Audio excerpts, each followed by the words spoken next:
Are you familiar with FBI Special Agents Kyle Seraphin? I'm familiar with the name. Is that yes? I'm familiar with the name. Let's bring in Kyle Seraphin. He's the FBI whistleblower who helped expose government censorship of our First Amendment rights. Now, we only have this memo because a recently suspended FBI agent called Kyle Seraphin brought it to the public, and we're grateful that he did. Kyle, thank you so much for joining us tonight. He's the host of something that strangely is called the Kyle Seraphin Show. Kyle Seraphin, I can't thank you enough for speaking out. I knew you guys were out there, and I knew it was just a matter of time, but you got a lot of guts putting your face and your name to this. You're doing a service on behalf of the American people, and from the bottom of my cracked and broken heart sometimes, thank you very much. Take a look behind the curtain with a real whistleblower and American patriot. Prepare to embrace the uncomfortable truth because this program has no time for comforting lies. Here is civil liberties enthusiast, Second Amendment defender, and recovering FBI agent Kyle Seraphin.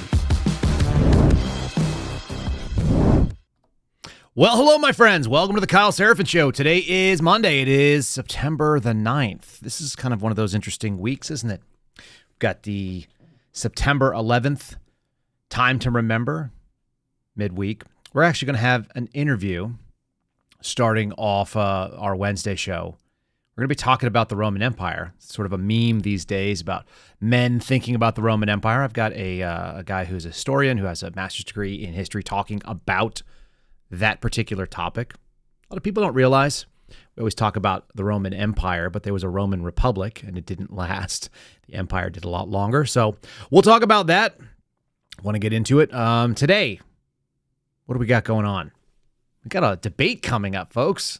I'm debating doing a live stream of it. So if you're interested in us doing a live stream, kind of a Mystery Science Theater 3000 sort of thing, put that in the comments. Let me know. And I'll see if I can get Steve Friend to sit there and we can have him try to answer the questions better than Kamala. That might be kind of fun. So if you guys want to do that, always, you can join us over on Locals. It's very easy to join our Locals community. More of you did over the weekend. Really grateful that you guys have done that. Let's make this the most fun place to interact. It's way better than social media, far more positive, and has given me a lot of good information. So go to kyleseraphin.com. It's just my name, kyleseraphin.com. Sign up for the Locals. You can do it as a free member, and you can kind of keep an eye on what's going on in the community. Or you can be a paid member if you'd like. I think it's about $50 for the full 12 months, and you'll get behind-the-scenes stuff, and you will be the only people who are able to ask questions of our guests when we do our call-in show on Thursday evenings. And this Thursday evening, I'm going to have George Hill. He's a former NSA analyst. He's a former Marine Corps military intelligence analyst. He was with the United States Navy as well. He did time at Guantanamo Bay interviewing Saudis. And he is a retired FBI supervisory intelligence analyst. The guy knows about the intel side. He's the real deal. So if you are interested in asking George Hill your interesting questions about the intel community, and he's far more knowledgeable than either me or Steve or Garrett or any of the other suspendables, he's got the deep knowledge on this kind of stuff. We'll have a lot of fun with it, and we can do it in a dark and sarcastic way because it is after dark. All of that to be said, let's get launched into a quick thank you to Catholic Vote, and then we're going to get in because our first two stories, one of them comes from Catholic Vote, and I want to make sure that we give them credit. If you're not getting the loop, you're missing out on a bunch of good information. It's easy to read it. People always want to send me podcast links, and they're like, hey, check out this podcast, or check out this thing, or check out whatever's going on in this thing. Social media. I don't have time to watch hour-long things. What I want to do is read things. I end up doing this for a living. I end up reading most of my information. If you guys want to get your information in written form, or you want to pass stories along that are quite good, check out catholicvote.org and get the loop. It is their email service. It is a news aggregator, and it is as good as anybody in the business. If you're interested in faith and family and freedom, that's what they're all about. And so you're going to get a little bit of stuff about pro-life. You're going to get a little stuff about what's going on that is a disaster on the leftist side of the coin, and also maybe some hope and some uplifting ideas. You can read the first 6 or 7 articles. You'll get that. There's a little bit more Catholic-specific stuff at the bottom, but you don't have to be Catholic to enjoy this. Actually, most of my friends who are getting it right now actually are not Catholic. So I highly recommend it. Check out the loop, catholicvote.org, and let's get started. Number one, I think I've been teasing talking about this for a while, but I don't get it. Kamala Harris is going into a debate with essentially no policies, a lot of feelings. The polls are starting to show that those feelings don't really work when people go to the grocery store. They don't really work when people are trying to pay their mortgage, when they're looking at buying a home. All of these kind of feelings, these kind of like they're environmental kind of sensations, but they're not the economics of what it is. It goes back to that old, it's the economy stupid. And so she's proposed something that I don't quite understand. I'd like to propose that all taxation is theft. How do you guys feel about that? If taxation is theft, Kamala Harris wants to do apparently less theft for those of you and me who own a small business. Okay. This is something that came out of CBS's Money Watch, and I don't quite get it. She wants to expand the small business tax credit from $5,000 to $50,000. They cited the fact that they are receiving 25 million new small business applications. I don't really know what that means because I don't know how you have to apply to start a small business in the United States. Because I started one, I didn't have to apply to anyone. Maybe they're talking about small business loans, which is what they didn't say in this article, and that doesn't seem very good. I don't want the federal government involved in small businesses, and neither should you. They said that they had a record 19 million applications filed under the Biden-Harris administration, and they'd like to bump that up to 25 million. Can we talk a little bit about why that was? Feds for Medical Freedom just put out an email this morning, and it said happy anniversary. Did you guys hear that?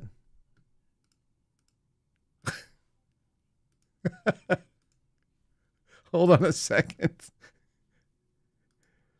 For some reason, we just got a window that I had open. I had this window open for probably a week, and it just started playing random audio. That's bizarre. All right, folks. So in any case, so Feds for Medical Freedom, I just totally derailed it there. Feds for Medical Freedom put out an email that said happy anniversary. And it is the anniversary of the Biden-Harris vaccine mandate that did so much damage to this country. Ran off a ton of people who were federal agents, people who were federal employees that actually believed in their own freedom. It ran off members of the military. It probably ran off some of you who were working in private industry when they went after OSHA. There's a reason why a lot of people had to go out and start new businesses. And it's not because they were so excited about it. I never wanted to do this. People, somebody was giving me a hard time and they said, Dan Bongino created you. It's like, first of all, what a weird take. I guess he hasn't met Charlie and Diane, and that's fine. But more importantly, how many people that were doing something else wanted to stay doing that thing? I was quite happy being a federal agent, pushing back on the inside. That's what needed to be done. I didn't hate every aspect of my job. I just hated the things that were tyrannical. And the idea is that you push back on the tyranny on the inside. You don't participate in it, and you let people know. I'm even seeing in the chat right now, some of you had the same experience. You lost jobs over this.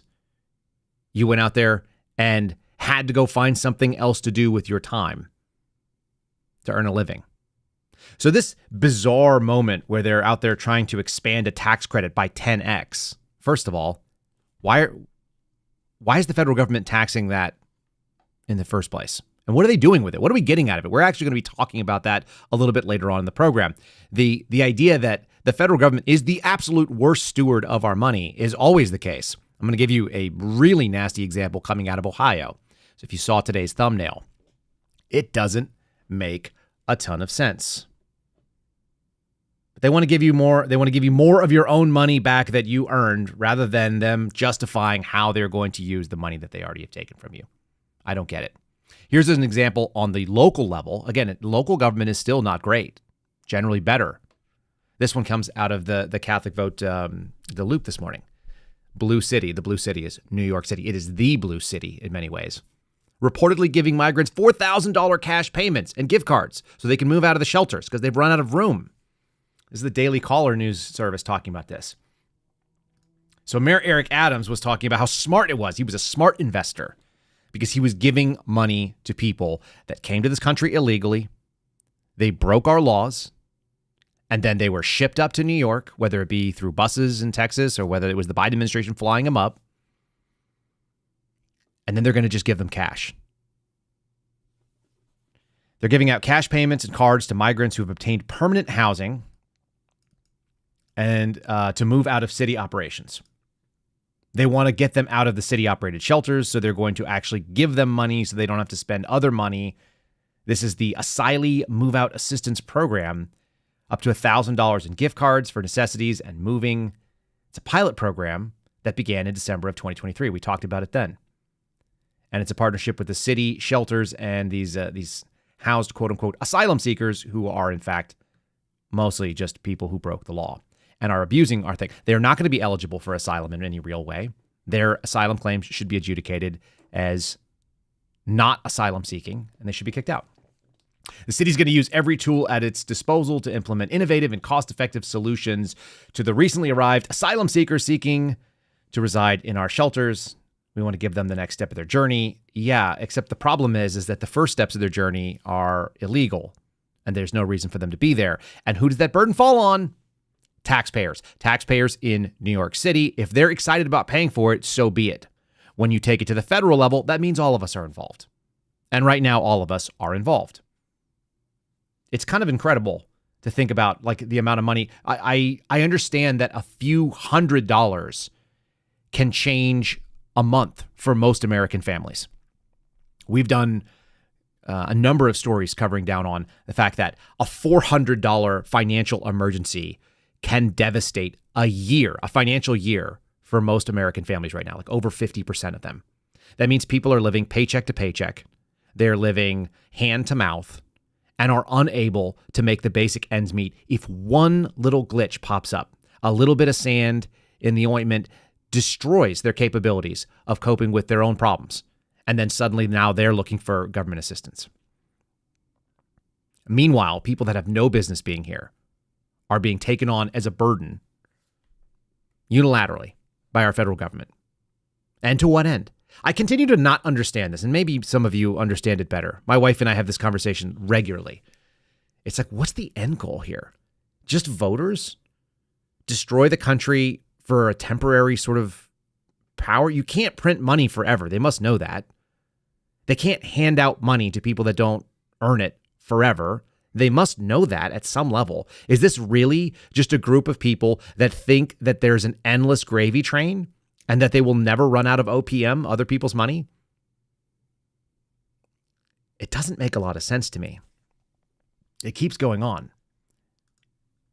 They keep doing it. There's a lot of examples of how bad this is. And I guess that's what those quote unquote progressive values are. I guess that's the idea of having a socialist like Bernie Sanders come out and be a surrogate and speaking on behalf of Kamala Harris. I have a video here describing Kamala Harris. Bernie Sanders kind of says the quiet part out loud. He states exactly what we all think, which is that she's actually not practical. She's not really interested in helping small businesses start up. They're only interested in so much as they can pull revenue out of you. So I don't know what the incentive is or who she thinks are starting these small businesses that are going to get the $50,000 tax credit. How about just lowering the tax burden across the board? That makes a lot more sense to me. Bernie Sanders saying the quiet part out loud. Listen for what he says about whether or not she actually is practical and pragmatic, or if she's given up on her values. Described Vice President Kamala Harris as a progressive. She has previously supported Medicare for all. Now she does not. She's previously supported a ban on fracking. Now she does not. These, Senator, are ideas that you have campaigned on. Do you think that she is abandoning her progressive ideals? No, I don't think she's abandoning her ideals. I think she's trying to be pragmatic and doing what she thinks is right in order to win the election. My own view is slightly different. I think that in America today, there are a lot of people, rural people, working class people, who no longer believe that the United States Congress and government represents their interests, too dominated by big money interests. So I think that there is something wrong personally when we are the only. That's very interesting. That's an interesting stance that Bernie Sanders, the self-described socialist, millionaire, multi-home owning old man in Vermont, has to say. He said Americans don't feel like they're being represented in Congress. They're not being represented by their government. Who's been running this government for the last 12 of the 16 years? 75% of it, it turns out.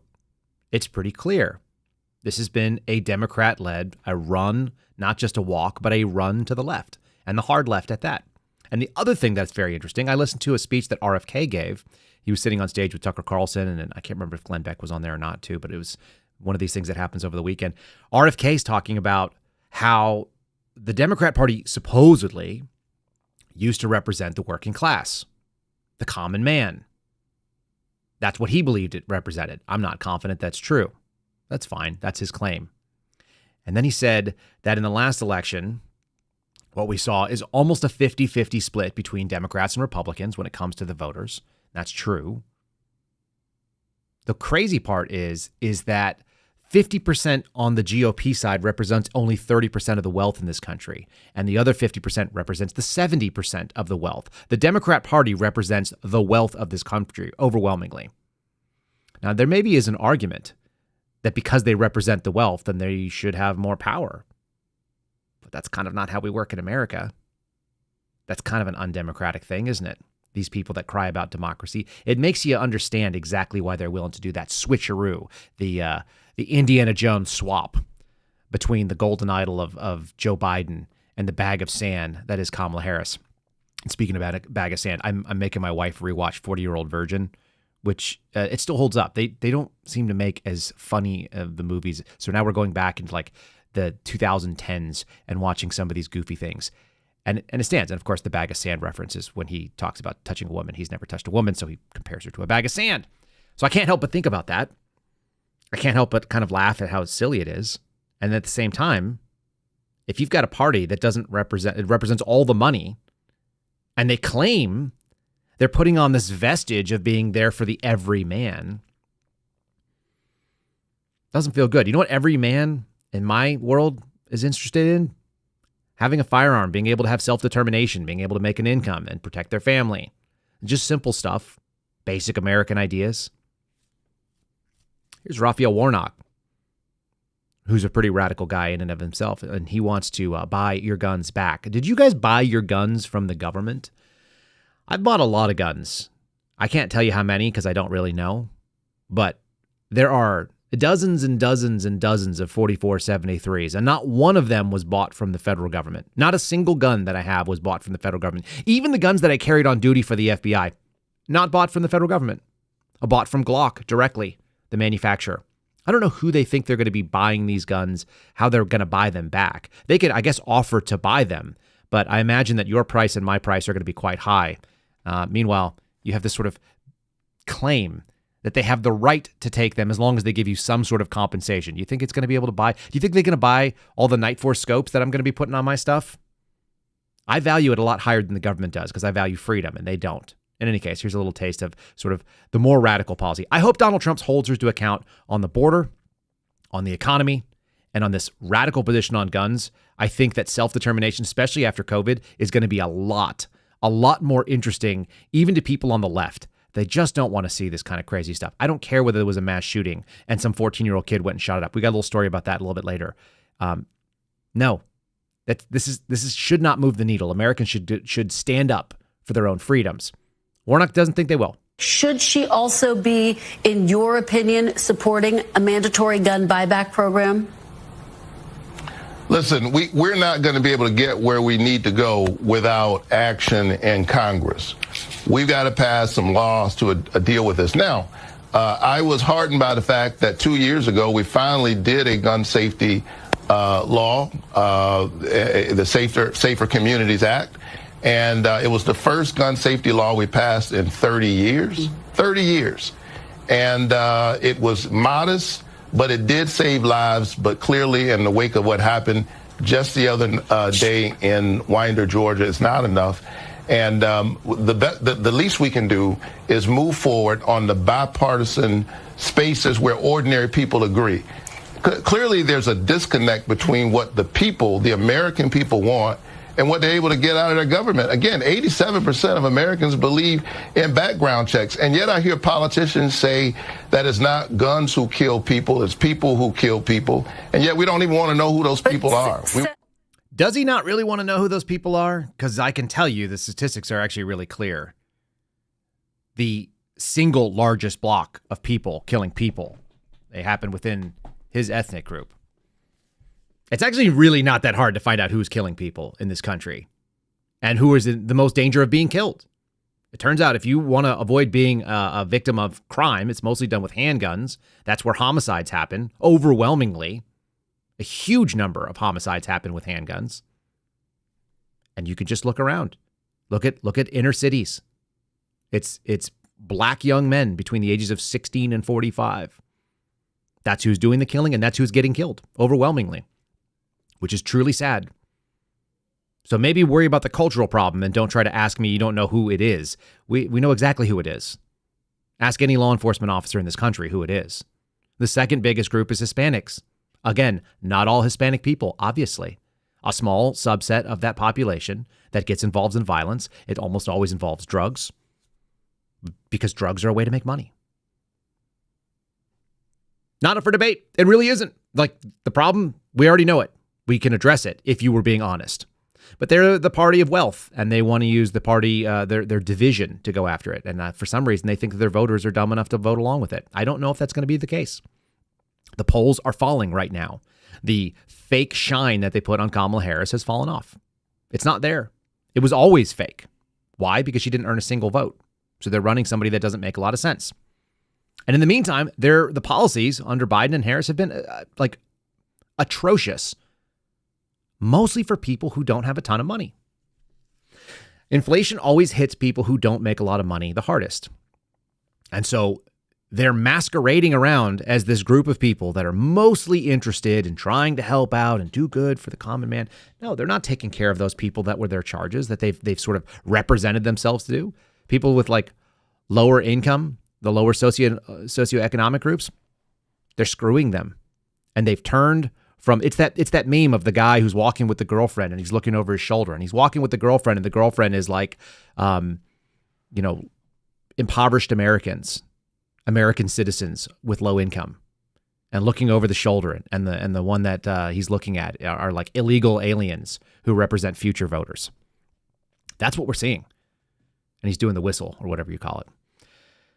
I've got some videos here that are kind of disturbing. Let me start with the clip of it. Actually, let me promote my buddies over at Patriot Coolers. I'm drinking coffee as I play these videos, so we'll just do that real quick here. Patriot Coolers, if you guys want to support the program, you want to support our friends over there, you can pick up your own coffee mug, especially if you're drinking a coffee right now, if you're listening to us live and it's not hot. It's because you're probably using a regular coffee mug. I do that too sometimes. PatriotCoolers.com is where you can go find a tumbler like this one. You can get it custom etched if you want with our logos, which is pretty neat. You can also get stuff for firefighters, for nurses, for moms. Take your pick. They have all kinds of stuff that's pre-engravable. All you got to do is go into the customize section and check that out. It's patriotcoolers.com. Use the promo code KYLE. KYLE. Thank you, Rose, for throwing that into the chat. KYLE will save you 10%. You'll get free shipping if you spend $50 or more. So buy one for you, buy one for a friend. Save the money on shipping. That's what I would do. That's what I've done. And I've bought these for all my Suspendables buddies. I bought them for my folks. I bought them for myself. We have a bunch of them.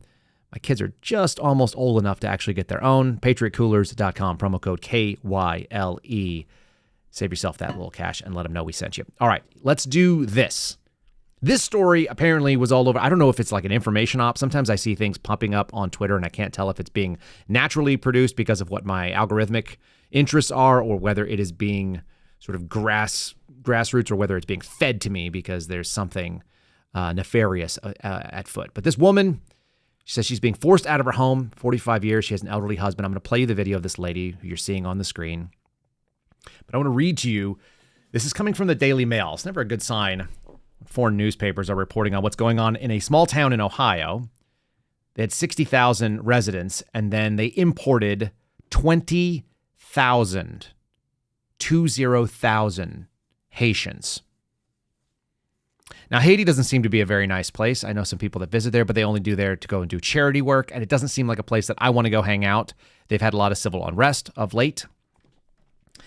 So you're moving all these people that are coming from essentially a third world, what does President Trump call it? A third world shithole. We're talking about not a nice place. And then you're going to put them in a town that was already struggling and is trying to have like a rebound. It's a Rust Belt town, like a lot of places in Ohio. In fact, some of these characters that you see in this video, they look like folks that you'd expect to meet on a small town in the middle of nowhere. Okay, she's pleading with the local officials. She's talking to the mayor and the city council. We're going to play the video of that. This woman's name is Noelle. There's another woman as well. They are aggrieved and trying to just say that the influx of the Daily Mail is really happy to point it out, legal Haitian immigrants have revitalized the economy, but it's sparking controversy.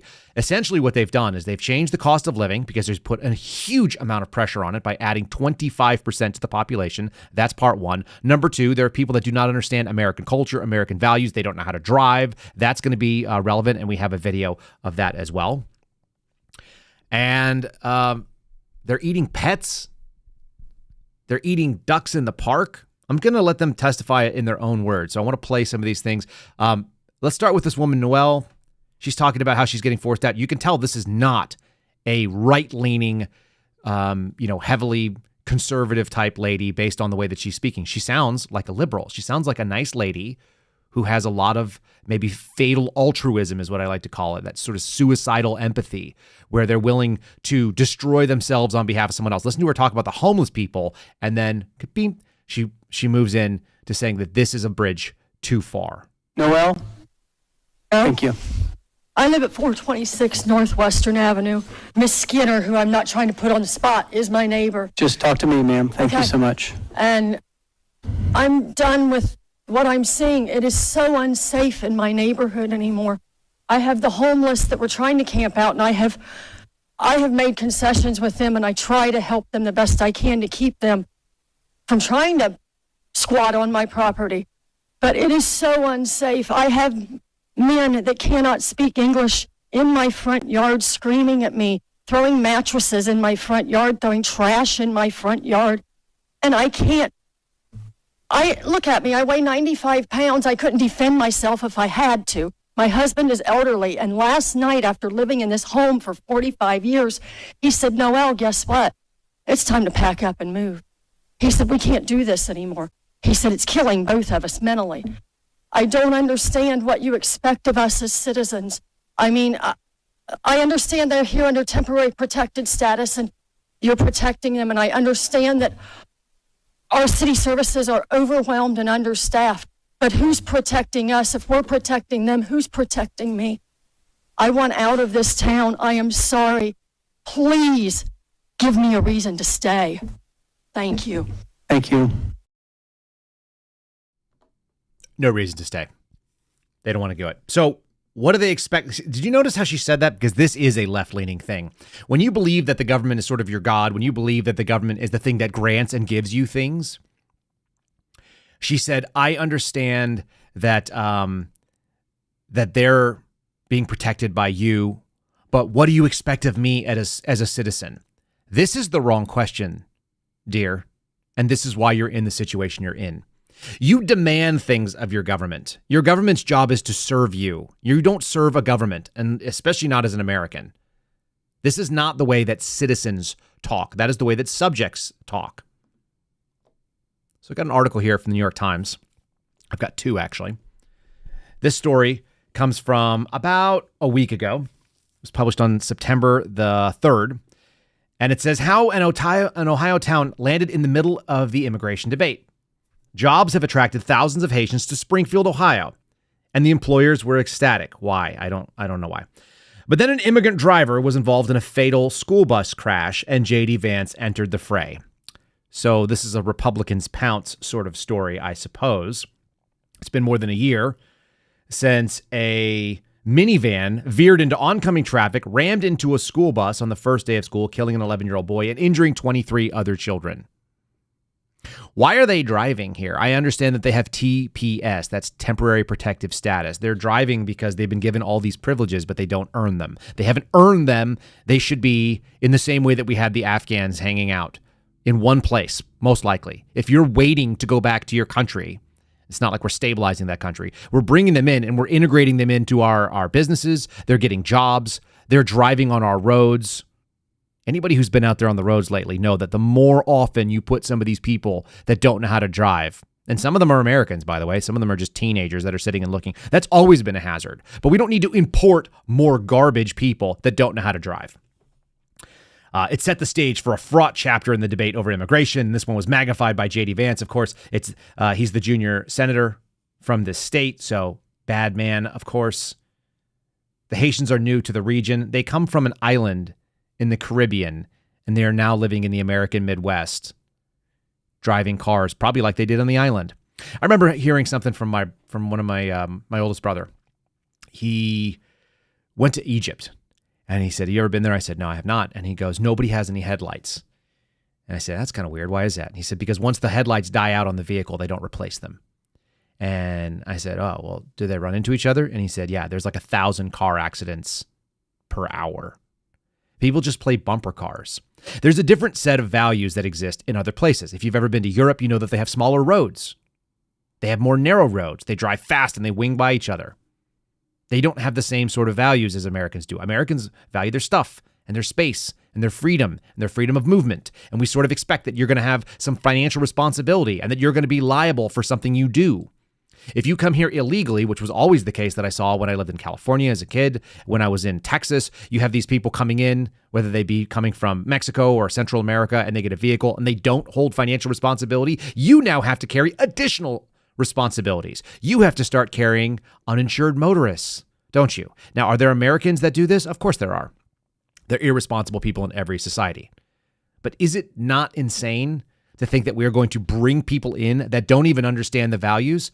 I know for a fact that when we brought people in that got asylum in this country, that got paroled into this country, the Afghans, they were not briefed up on what American do's and don'ts are. Not even a little bit.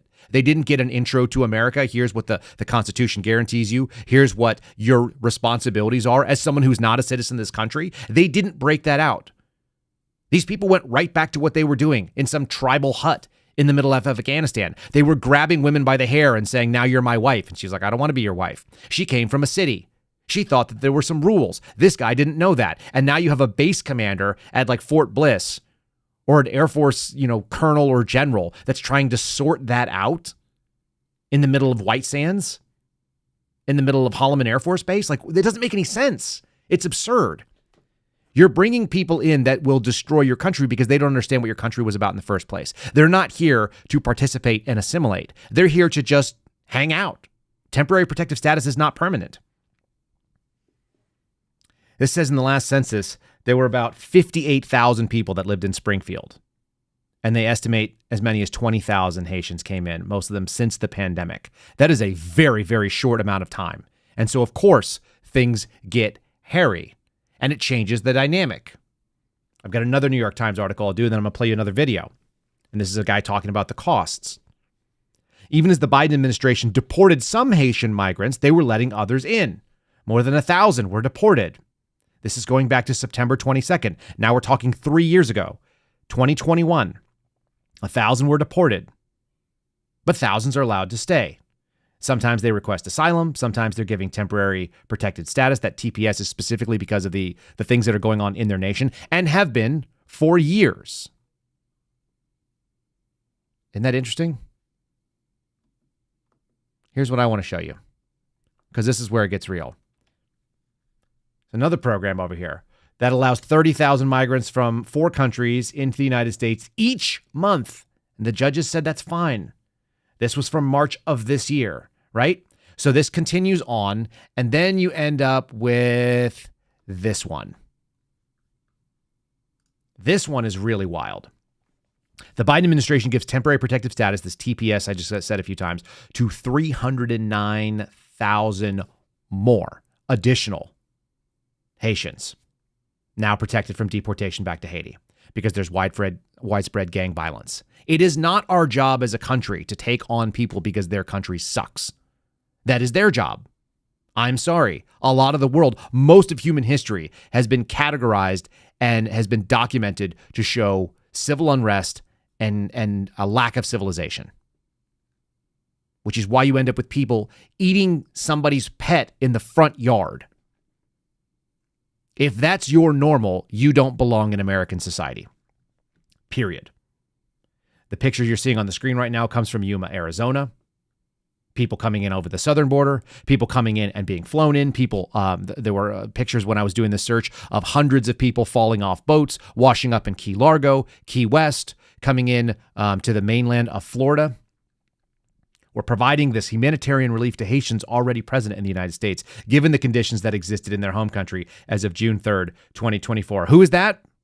Homeland Secretary Alejandro Mayorkas. And in doing so, we are realizing the core objective of the TPS law and our obligation to fulfill it. F you, bro.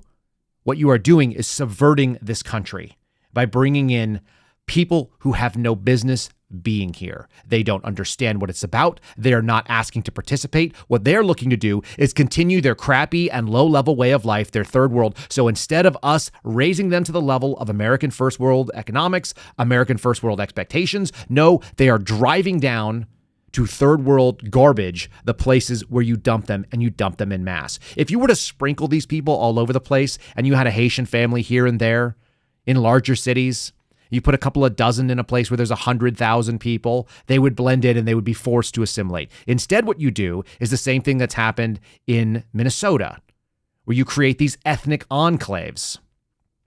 And these ethnic enclaves are basically unfamiliar to those who lived in those places beforehand. They don't look like America because they are not American. Here's a guy talking about how he got hit with higher insurance premiums. We talked about driving. When people drive head on and head first into vehicles because they don't pay attention and they don't even know how the rules of the road work in America, you're going to have a higher cost. And who's going to bear it?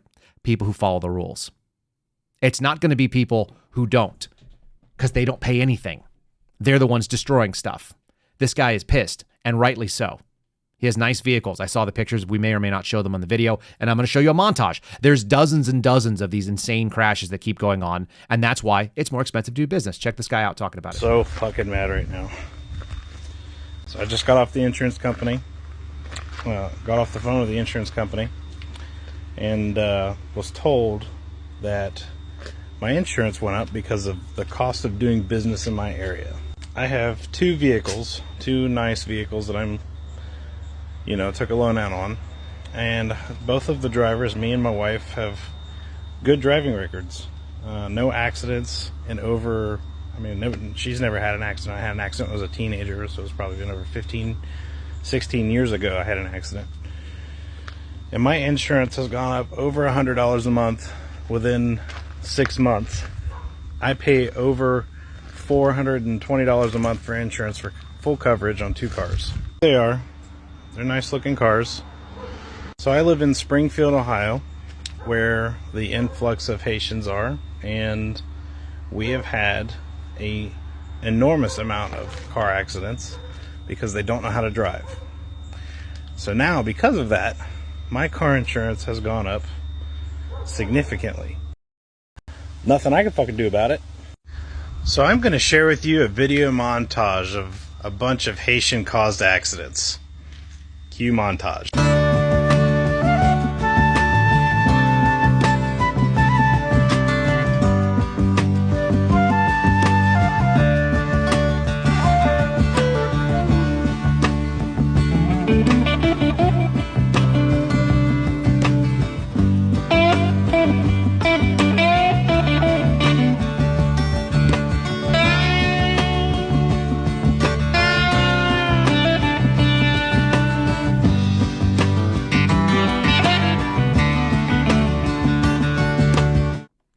So rather than belabor that, for those of you who are just listening, what you missed visually is a vehicle running head-on into the opposite side of traffic, just the way that they hit the bus, crossing over the white lines and smashing into another vehicle, and then just a bunch of just the wreckage that happens when you have people that don't know how to drive, backing into people's living room, backing into people's garages, driving into their front porch, parking in their front yard, hitting telephone poles, driving off into the bush and having people drag them out, which means you got to shut down traffic so you can get some kind of a wrecker in there to be able to get a flatbed and pull the thing off.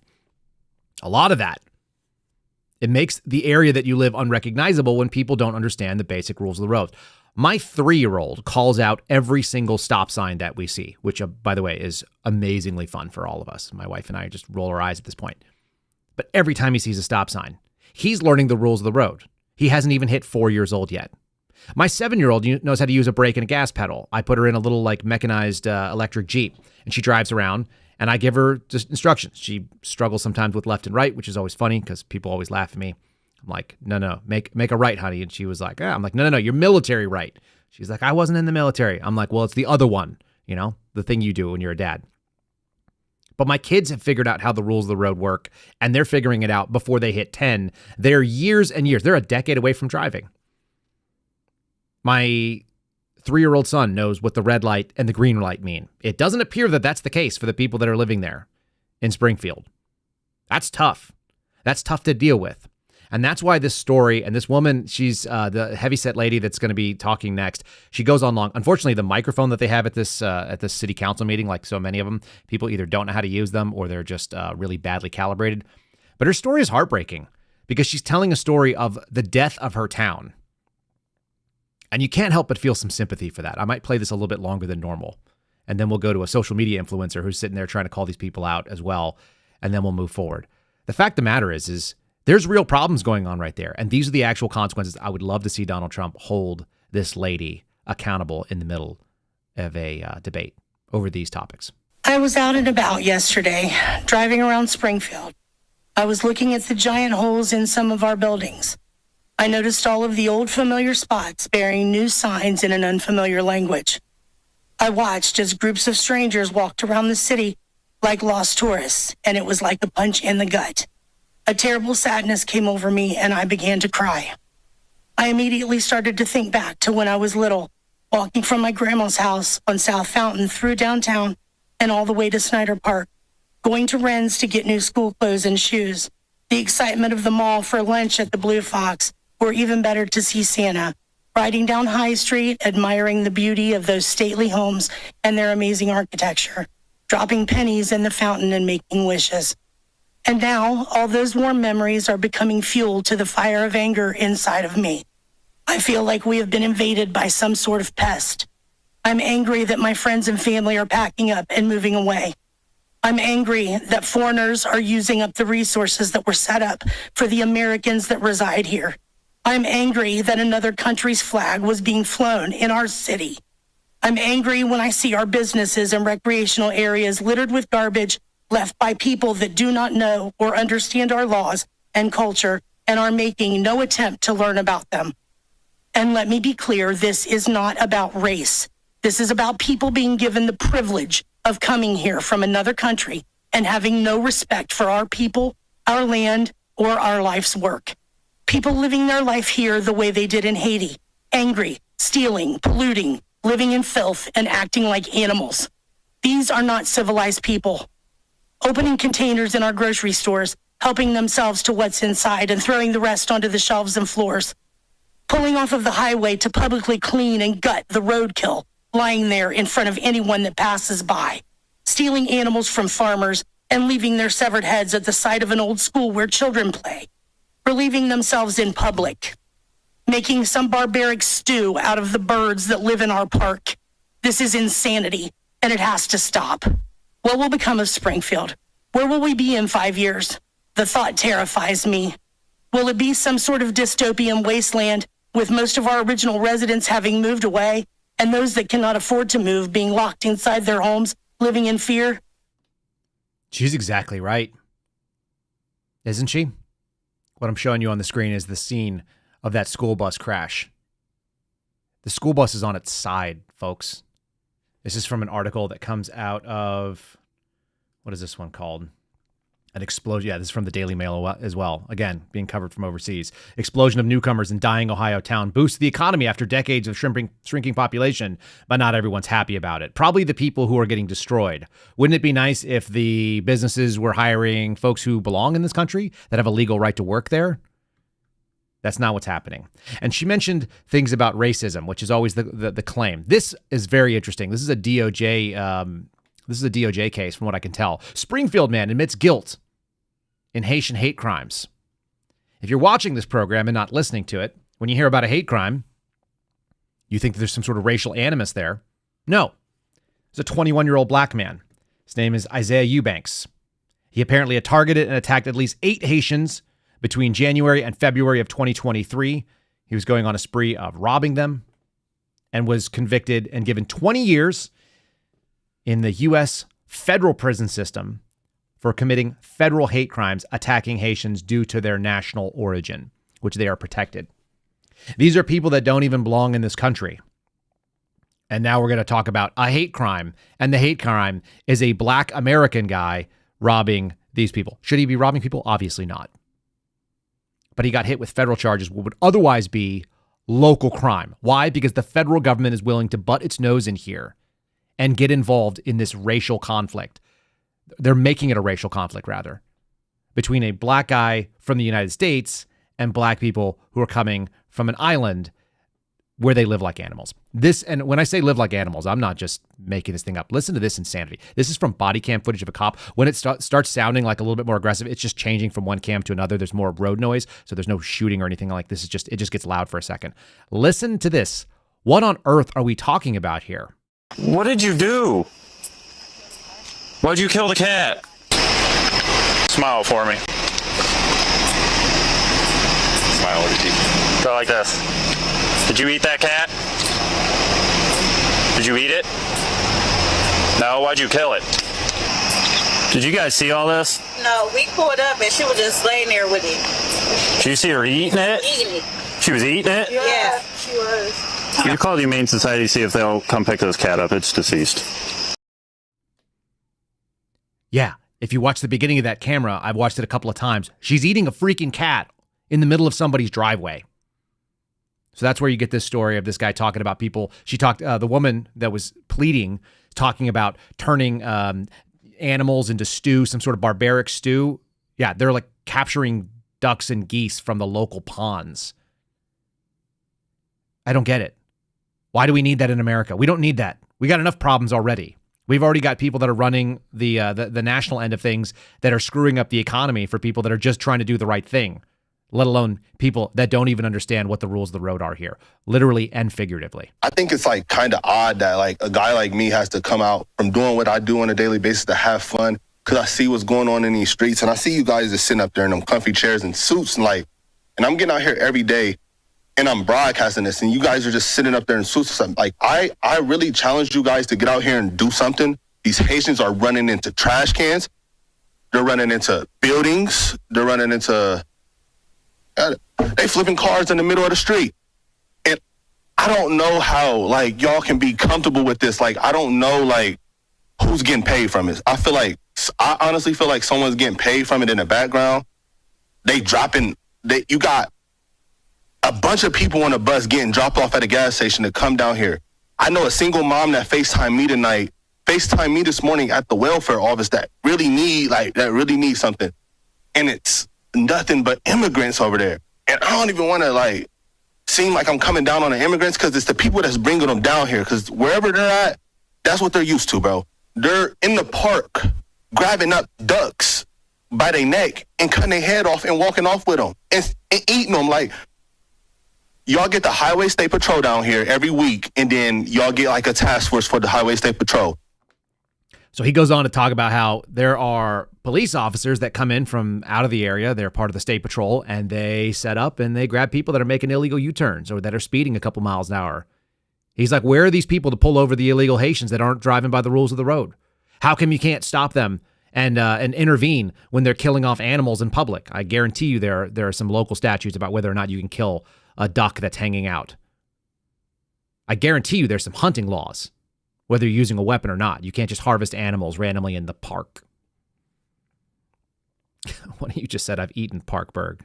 Yeah, I guess people do that. It happens. This should not be a staple. These people were brought here. Why? And as he's asking, who benefits from this? What sort of short-sighted nonsense? Because there's an opportunity cost to putting money and resources behind trying to help out people from some third world island that's not in the United States. And that is the people that actually come here, that are actually citizens, that are either playing by the rules or doing the best they can. There's a leftist, compassionate, bleeding heart argument, which is to say the single mom. And I don't think there should be single moms because I don't think it's a good situation for the kid. That's my argument. I'm interested in outcomes for young kids. But can we not have a little bit of compassion for Americans that belong in this country? Isn't that what they keep telling us that the Democrat Party is all about? There's no evidence of it. Truly sad. I don't want to drop this. I don't want to see. I hope Donald Trump brings this up. I hope he brings up this specific city because there's so much evidence of it out there right now. And also, people don't really like the idea of someone eating their pets. That's kind of the nature of what a first world nation is that we have enough wealth, we have enough comfort that we actually can take on non-domesticated animals or domesticated animals that don't actually add any value. They're not like for agriculture. They're simply for company. What a wonderful thing to be able to do that. Most people for most of human history didn't have that per se. The animal had some sort of function. It was giving milk, right? It was providing protection, so on and so forth. We have totally useless animals like chihuahuas. We simply have because people like to have them around. They're cats not because the cats need to catch mice or rats or keep these things. No, they just hang out. They declaw them sometimes. My neighbor and I were talking about it the other day. Pretty gross. What a sad moment. Truly gross. And I want to talk about this sort of lack of moms or dads, the lack of the two-parent house, because that seems to be what's going on with the shooter down in Ohio. Before we do that, let's go ahead and throw it over to my buddies over at Matt Hat. I saw one of you ordered at like 1 a.m. over the weekend, and I got an email of it. Very strange. I hope that they were in California and it was like 11 p.m. or something like that. But if you guys want to go to Matt Hat Jerky and try one of the greatest snacks, one that we keep in the Seraphin household, sometimes the only protein my 3-year-old will eat, MattHatJerky.com/Kyle is how you get there. MattHatJerky.com/Kyle. Go ahead and check them out. The black truffle is my favorite. The original is quite good, and you should up for whatever it is, $1 more a bag or something like that. For the USDA Prime version, you'll get a really, really good chunk of meat. It's like steak in a bag, but it's been dehydrated. It'll last you for a couple of weeks, couple of months. It's not emergency food. It's like long-term snack food that you can leave on your desk, and it's not going to go bad. 20% off with my name, promo code KYLE, MattHatJerky.com/Kyle. Let's do this story here, which I'm just going to flip through them. Okay, so this is the story coming out of CNN's page. The shooting suspect, that just happened in Winter, Georgia. Shooting suspect's mom drove 200 miles after getting a cryptic text message the morning of the attack, which is to say that the mom wasn't there. Now, there's been some like we saw the father was arrested on second-degree murder charges, and a lot of you guys are really uncomfortable with this. I've seen some influencer types, people that are in the gun world saying this is a problem. The problem is apparently this kid was really abused. We have some inside information from some folks that work and have seen what is called the eGuardian lead that comes in. The eGuardian is the system, the report to the FBI, the on the FBI's radar bit. That whole thing came in, and it apparently was that this kid was in a very abusive household, living with dad only. Mom's not in the picture, not really clear what's going on there. You can see the back of his head here. He's got like orange hair and it's long. Kid needed a haircut. The kid needed probably not what he was getting. And after making some threats online, which got that eGuardian lead set up, the Bureau found out who the person was, sent I don't think they even did the interview. From what we understand, it was the sheriff's department that went and did the interview. And when that happened, instead of getting Child Protective Services involved, they didn't. They simply talked about it, found out that there was no threat because the dad said the guns are secured, and then the dad bought the kid an AR-15 for Christmas, which is why he's now on the hook. Because buying your troubled kid a rifle seems like a bad decision, especially when we can look back in time and see, okay, the obvious cause of this kid's access to it was that it was bought. According to the New York Post here, the Washington Post, the mother got a text message that just said, "I'm sorry, Mom," and no further information. She said she called the school about an extreme emergency involving the kid. Before the school began, CNN confirmed that as well. It was a 10-minute call placed at 9:50, 30 minutes before the police were notified of the shooting. The mom knows. Moms tend to know things about their kids and when they're in distress. And if a kid sends you an "I'm sorry" text message with no further information and she knows his mental state, it's why she got in there and started driving. But it didn't stop it. She said, "I'm so sorry." This is the mom's message to the families. "I cannot fathom the pain and the suffering that they're going through right now. I'm sure." She's absolutely devastated. She refers to it as an absolutely horrific shooting, which of course it was. And then this kid's life is ruined. So you have 4 people who were killed. You got 9 others injured, expected to make a recovery. The problem is this stuff seems relatively preventable, and a big chunk of it, it's got to be because you don't have a functional household. There may be other mechanics involved of it, but on the outward side, in the same way that we always talk about, whether there's psychotropic drugs involved, whether or not there's behavior modification and so on. A mom and a dad gives you two warning systems, two different types of eyes on a troubled kid. In the meanwhile, the result is pretty horrific. It's sad stuff. I don't like it. I'm going to keep pushing forward here. There was a thing I talked about, which I also think that Donald Trump needs to make sure he discusses in the middle of the debate coming up. And it is truly interesting that we have more Russia hoaxing when we have alleged Chinese agents working in the state government of New York. Why is it that they always they target the Democrats? Why do they always go and work in Democrat administrations? Probably because they are most sympathetic to it. The story coming out here, this woman, Linda Sun, which you were seeing on the screen, she apparently did really well for herself. I'm going to show you. Hold on. Let me just flip this out. Look at that. That's their house.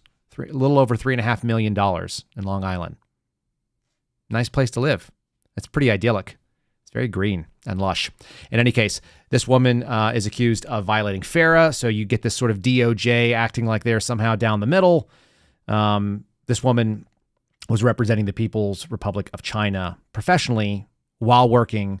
The issue is she's an American citizen. She was naturalized. Like so many of the Chinese Americans that come to this country, they come in from another country. They still hold their allegiances to China. We find this out over and over again. And the Chinese don't send in specifically what we would call like foreign agents or spies. What they send in are these people that are co-opted.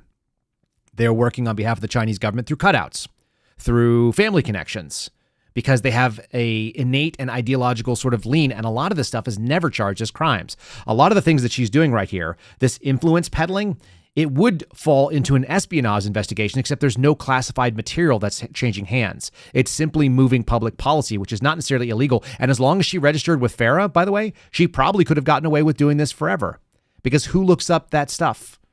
FARA is a federal registry. If they sign up with FARA and the New York State, like you guys didn't know that Julie Kelly was giving money to Democrats. You think that the people that worked in Cuomo's office or Kathy Hochul's office would know that this woman was registered with the federal government as a foreign agent? Probably not.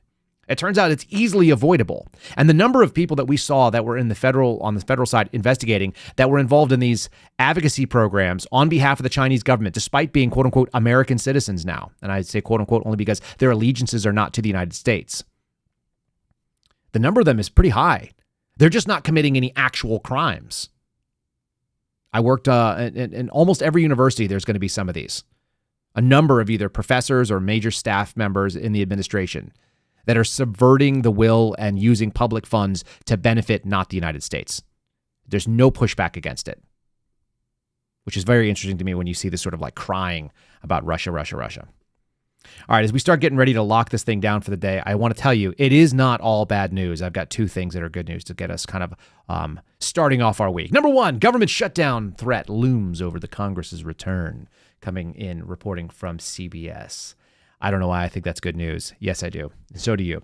Most Americans would be truly fine with an American government shutdown because they don't work for the government. Only 3.5 million people, which is an awful lot of people, work for the federal government. So wouldn't it be nice to see them shut down for a little bit? Lawmakers will return to Capitol Hill on Monday, that's today, after a lengthy August recess to kick off the government funding fight with just 3 weeks to avert a shutdown. Congress has until October 1st, that's our deadline, to fund the government amid the pre-election day sprint.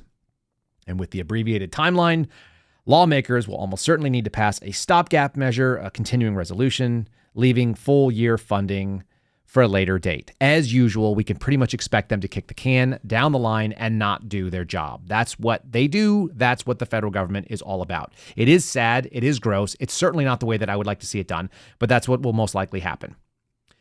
As I mentioned on Friday, it'd be awfully nice to see them do something that doesn't happen all the time. Republicans could say, yes, we're going to let the government shut down because they waste our money. They waste your money, and we're totally fine with them not going to work. How about that? I wonder if they would be worth doing a gamble to see how that pays off in November. My guess is that it actually would be more beneficial than they think. But they're all cowardly. So Mike Johnson is discussing a plan. He's going to have a big call, and they're going to try to pack some sort of like half stopgap measure. Their issue apparently right now, the biggest single thing, is that they've highlighted U.S. citizens only being able to vote in federal elections. And that apparently is a problem for Democrats. Yet another sign that they are not interested in the people that they claim to represent, the average and everyday citizen. If you were representing the everyman, wouldn't you want that everyman's vote to count and not have to worry about whether or not some illegal is canceling it out? Somebody that doesn't belong in this country? I think possibly, we're not there yet, but we are starting to move towards something, and this is not our palate cleanse, but it is a little bit of a cleanse, something that's been going on in England. Now, we've covered some of the unrest there. We've talked about how they have illegals and they have asylum seekers and people that are changing the culture of Britain in the same way that we are seeing America change as well. There's also the woke sort of BS, the progressive leftists that are trying to push and limit their freedoms. And there are some freedoms to be able to drive that have been limited fairly recently. This is a thing that's called the London Low Emission Zone Expansion. And the London Low Emission or Ultra Low Emission Zone is the ULEZ. The ULEZ is the Ultra Low Emission Zone. Initially, it was something in central London. In fact, they were just about to launch this when I was in England. I think they were talking about a congestion fee. Then it became the low emission thing. It went from congestion to pollution-based to climate change sort of mentality very, very quickly. And so you see that light pink circle, which is the central part of London. That was what they used to charge, like a 12 pound, I think 50 pence. It was like $12.50 to get in there, which is closer to like $20 US to be able to drive in. Kind of like what New York does in some of their areas, this high congestion area. They've now quadrupled it over the last year or so. And so you have this massive zone where you're going to have to pay a ton of money. And there's a couple of people that are exempted if they drive certain types of hybrids or if they drive certain types of electric vehicles or if they are a classic car that's more than 40 years old. And all the London cabbies are exempted. But they're talking about charging these people simply for the right to just drive into a city to do their business. And some people are not having it. So there's a group of people, they're organized apparently on Reddit, or maybe they're just being talked about on Reddit, that are called the Blade Runners. And they are going out and doing the following. If you are missing the video footage of this, these are people destroying the cameras that register the license plates that charge you the money. So this is the ubiquitous technical surveillance that the government has gotten involved in. And the folks are fighting back. And they're doing it with like sawzalls and reciprocating saws and sand and thermite and fire and blowtorches. So take a little look at this, because I think some people are getting fed up. It's a small number, but there are people who are getting sick of this stuff.